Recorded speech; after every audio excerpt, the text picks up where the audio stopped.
Assalamualaikum warahmatullahi wabarakatuh. Kami dari kelompok 3 yang beranggotakan Muhammad Sayuti, saya sendiri dan teman saya Bella Dipani akan menjelaskan tentang ayat-ayat tentang sholat.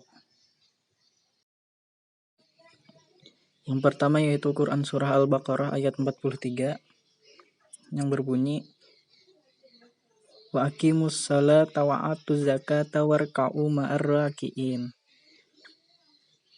Terjemah, dan dirikanlah sholat, tunaikanlah zakat, dan rukuklah beserta orang-orang yang rukuk. Tafsir Mutrafidnya, Muqatil mengatakan ayat ini ditunjukkan untuk ahlul kitab. Allah memerintahkan mereka untuk mengerjakan sholat bersama Nabi Shallallahu Alaihi Wasallam dan memerintahkan mereka untuk mengeluarkan zakat, yaitu menyerahkan kepada Nabi Shallallahu Alaihi Wasallam, dan Allah menyuruh mereka untuk ruku bersama orang-orang yang ruku dari umat Muhammad Shallallahu Alaihi Wasallam. Tafsirnya, ayat ini bisa dimaksud untuk memerintahkan orang-orang Yahudi untuk masuk ke dalam Islam dengan mengerjakan sholat secara benar dan menunaikan zakat sehingga mereka tergolong orang-orang ruku, yakni tergolong umat Nabi Shallallahu Alaihi Wasallam. Yang kedua, pada Quran Surah Al-Baqarah ayat 44 yang berbunyi Atamuruna nasa bibiri wa tansawna anfusakum wa antum tatlunal kitab afala ta'qilun. Terjemah, mengapa kamu menyuruh orang lain mengerjakan kebajikan sedangkan kamu melupakan dirimu sendiri, padahal kamu membaca kitab Taurat? Tidakkah kamu mengerti? Tafsir, ayat ini mengecam pemuka-pemuka Yahudi yang seringkali memberi tuntunan kepada orang lain agar berbuat baik, tetapi melakukan sebaliknya dan melupakan diri mereka. Dan ayat ini ditunjukkan kepada orang-orang Yahudi, nasihat yang terkandung di pemuka agama, dan hendaknya mengangkatkan diri sendiri terlebih dahulu sebelum mengajak orang lain berbuat baik. Yang ketiga, pada Quran Surah Al-Baqarah ayat 45 yang berbunyi Wastatinu bis sabri wassalah wa innaha lakabiratun illa alal khasiin. Terjemah, dan mohonlah pertolongan kepada Allah dengan sabar dan sholat, itu sungguh berat kecuali bagi orang-orang yang khusyuk. Tafsir, dan memohonlah kepada Allah dengan penuh sabar, dengan memelihara keteguhan hati dan menjaga ketabahan, serta menahan diri dari godaan dalam menghadapi hal-hal yang berat, dan juga dengan melaksanakan sholat. Materi selanjutnya akan disampaikan oleh Bella Dipani. Baik, selanjutnya yaitu Surah Al-Baqarah ayat 46 yang berbunyi Alladzina yazunnuna annahum mulqu rabbihim wa annahum ilaihi raji'un, yang artinya yaitu mereka yang yakni bahwa mereka akan menemui Tuhannya dan bahwa mereka akan kembali kepadanya. Dalam pengertian tafsir, berdasarkan keyakinan semacam itu, dia akan taat kepada peraturan-peraturan Allah serta khusyuk dalam menjalankan ibadah dan amal kebajikan.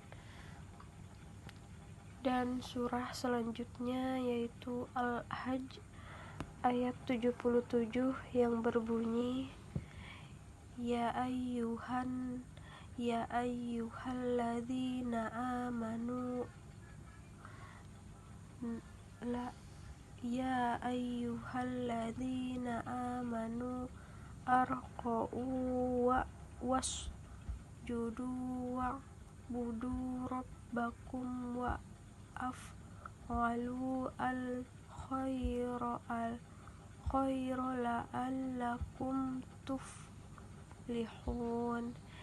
Wahai orang-orang yang beriman, rukuklah, sujudlah, dan sembahlah Tuhanmu, dan bertaubatlah kebaikan agar kamu beruntung. Tafsir kata hai orang-orang beriman, rukuklah kamu dan sujudlah kamu, yakni laksanakan sholat yang disyaratkan Allah bagi kalian. Yang kedua, kata dari sembahlah Tuhanmu, yaitu kerjakanlah segala bentuk ibadah yang diberikan Allah kepada kalian. Yang ketiga, dalam perbuatlah kebajikan, yakni yang wajib kemudian sunnah, dan termasuk kebaikan yang paling baik yaitu menolong orang lain.